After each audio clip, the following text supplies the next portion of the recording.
Hi, my name is Young, and I'm from the Academy of Art University in San Francisco. I have a lot to say, so I'm going to speak pretty fast, so please bear with me. Okay. My first project that I'm going to present to you is a musical toy, and I call it My Symphony. It uses remote control technology. When I first started this project, I remembered when I was a kid learning the piano, and I really think there's two types of kids. Ones that are really enthusiastic, like that boy there, and then the ones that are really not, like that girl there. And I was pretty much like that girl there. I would rather play.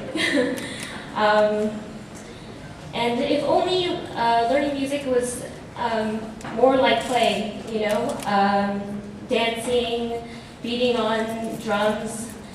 I really wanted this to be kind of an intuitive toy, a playful toy that was also educational. So one of my observations was that children have a natural ability to learn a lot from imitation. And when I thought of music and imitation, I immediately thought of something like this, a girl pretending to be a conductor. And we've all done this, right? So that kind of started me off with different concepts, and I wanted this to be like a musical toy that was run by kids' motion, like dance-like motion. And I kind of strayed away, and I chose a direction that was modular, basically musical Lego blocks.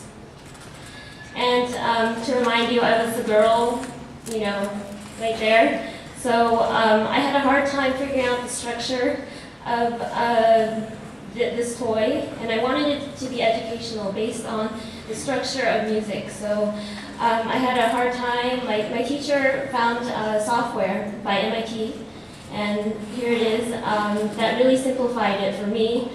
And it was actually perfect for translating it into my modular toy. And basically how it works is this. The blocks are basically drums, and so you tap on it, and it remembers the beat, and then you move it around, and it changes the sound a bit. And then you put them together, and they play along the direction of the arrow, like this, and if they're side by side, they play at the same time. Fairly simple. And the child can move them around and create different songs. So it's a very a fun toy, and it's like playing with Legos that make music. So I hope that something like this can encourage students or kids to continue with music education, as I wish I had.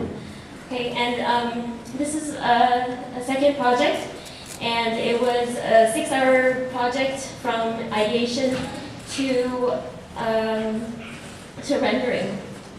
And I wanted to create a chair that's for small spaces, and I thought of stacking chairs, but the problem with stacking chairs in an apartment is when you stack them up, you can't use them. You have to store them somewhere. So in my concept development, I thought of an iconic solution, nesting Matryoshka dolls. And here's my rendering of that. Okay, this is a project that I really would like to talk about. Cheers, and this is a menstrual product. The reason why I chose it was because menstruation is a huge part of a woman's life. If you count up the days, it's about 8 years. That's a lot to be using products like these.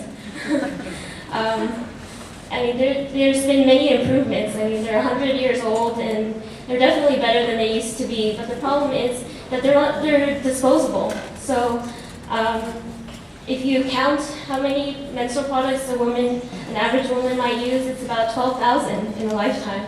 So if you multiply that by the number of women in the U.S., 150 million, that's a lot in our landfills, and it's pretty wasteful. You use natural resources as well, lots of water, and I tried to find non-disposable products, and the ones on the right are the ones that I found.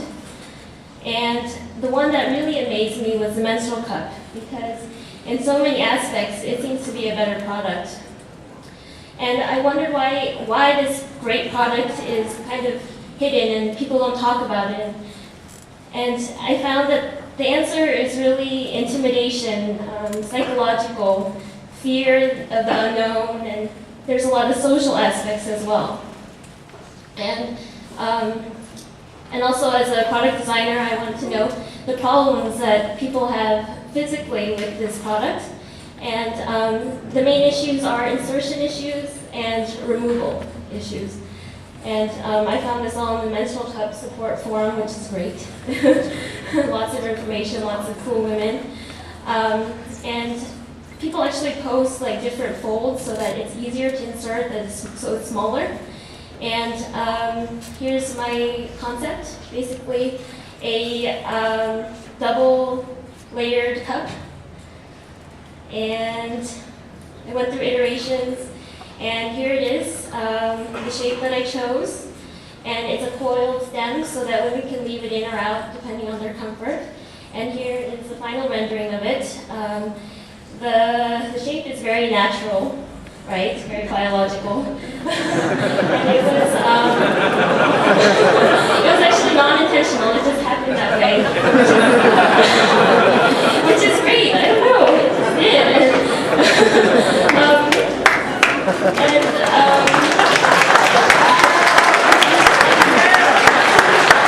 The surface is very smooth. The pattern on there is not embossed or anything, it's just a change in matte versus shiny. And the thing that companies that who want to sell this product really need to do is target the right people. And I think those are this middle range who are more comfortable about their sexual behavior, and they can choose whether to share it with their loved ones. And also there's a ton of groups that are willing to share this information. They already do. And I think it's wonderful. You need to share personal experiences to help people be less intimidated. And tracking process is something that I really think that the menstrual cup companies do, so that women can see how influential they can be. Like one woman, if they tell 2 people to use it, those 2 people tell other people, you know, pretty soon one woman saves millions of menstrual products from going into landfills. So it empowers women, it helps people be more hippie-like, tree hugger-like, and I think that makes everyone happy. It's good for